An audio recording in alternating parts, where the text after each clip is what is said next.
What's going on? Welcome back to the channel. So today I want to talk to you about Ripple, give you a quick overview of some of the data points, what is really influencing it, and everything else you need to know. But first, make sure to hit that thumbs up, and with that, let's get right to it.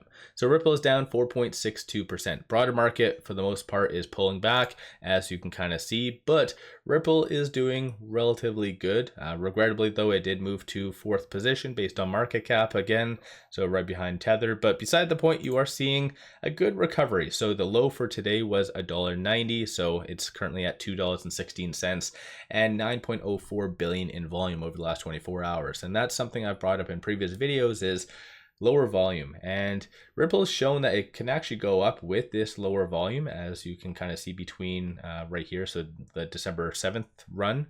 But beside the point, I think just big money is leaving crypto and equity to move back to money market. So there was 95.86 billion just last week alone that left those crypto and equity to go back to money markets. So most likely the next interest rate cut, which could be next week, so December the 18th, when you have that 25 basis point cut, that might be that next strong pivot back into crypto, or possibly earlier this upcoming weekend. But I'm going to go over some of the technicals with Ripple and some key points to really watch for. And so just generally, you can kind of see on the 8th, there was a grand total of 53.75 million in liquidations coming from longs. So that's ultimately what brought Ripple down. And similar nature, you can pretty much pull up every coin. Similar scenario played out. So whales did get out, and regrettably, a lot of the broader market was very highly leveraged from primarily retail, and so that does kind of escalate the downtrend so much more. But in Ripple's case, you are seeing a little bit of a recovery, so people are buying the dip. And right now with that $2.16, it is trading between this R2 and this R1. So 202 is going to be that key support that you'll want to watch for going forward into the next several trading days.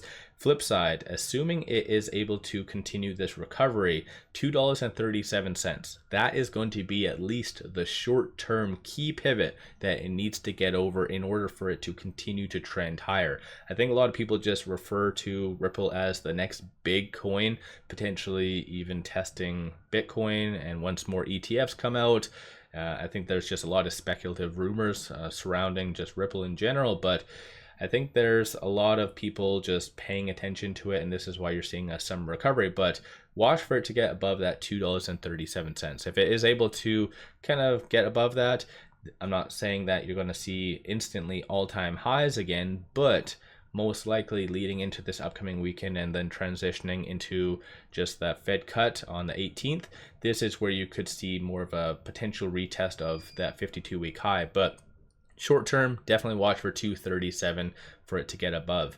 Quickly going over here though, on the actual chart itself, I do have the 𝗖𝗢𝗡𝗡𝗖𝗧 5100 day moving averages, as well as super trend, and then stochastic RSI.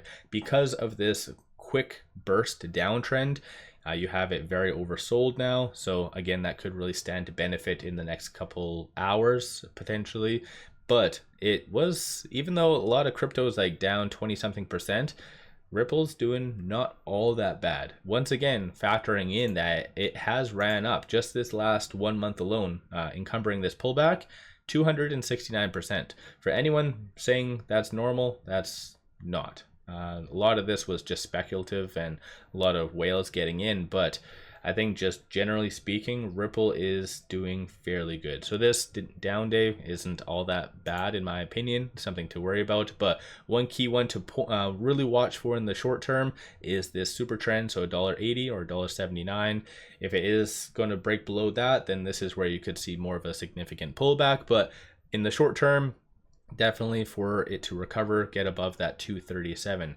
𝗖𝗢𝗡𝗡𝗖𝗧 right now is 243, so that's going to be another key point to really watch for. But I like to look at the 4 hour, 1 day, 1 hour, everything feeds into each other. So the 4 hour right now, this is where you're starting to see that partial recovery, bouncing off of this 100-day moving average. So again, in the short term, clearly can't speak right now, that's something definitely to watch for. But aside from that, it is just going to be following the technicals. So just set up your configuration at the 50-100-day moving averages.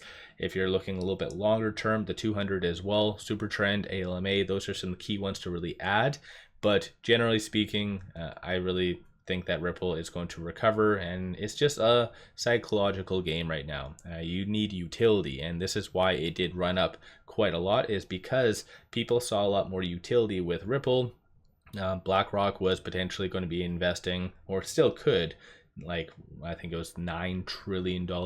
If there's ETFs, that means big money is going to be buying Ripple, and it'd be a very beautiful domino effect. So let me know your thoughts on Ripple. I think with today's and yesterday's pullback, this is more of a learning lesson for those individuals that are highly leveraged. So you do whatever floats your boat and stuff like that. But again, leverage can really damage someone very fast if whales do decide to sell out. So like I said, just on the 9th, there was 27.43 million and then 53.75 million on December the 8th. Aside from that, you still are seeing a good amount of shorts kind of liquidating their position. That's something that's happening with Ripple, not with other coins. So something, again, to kind of show that Ripple behind the scenes, there's a lot of bullishness. So let me know your thoughts. Don't forget to hit that thumbs up and subscribe. I always greatly appreciate that. And if you're looking for the latest in updates, buy signals on stocks, options, and crypto, pop over to my Patreon. I do have a lot of good hits, so take a look at that. Link in the description below and also the comments. With all that said, appreciate all of you watching.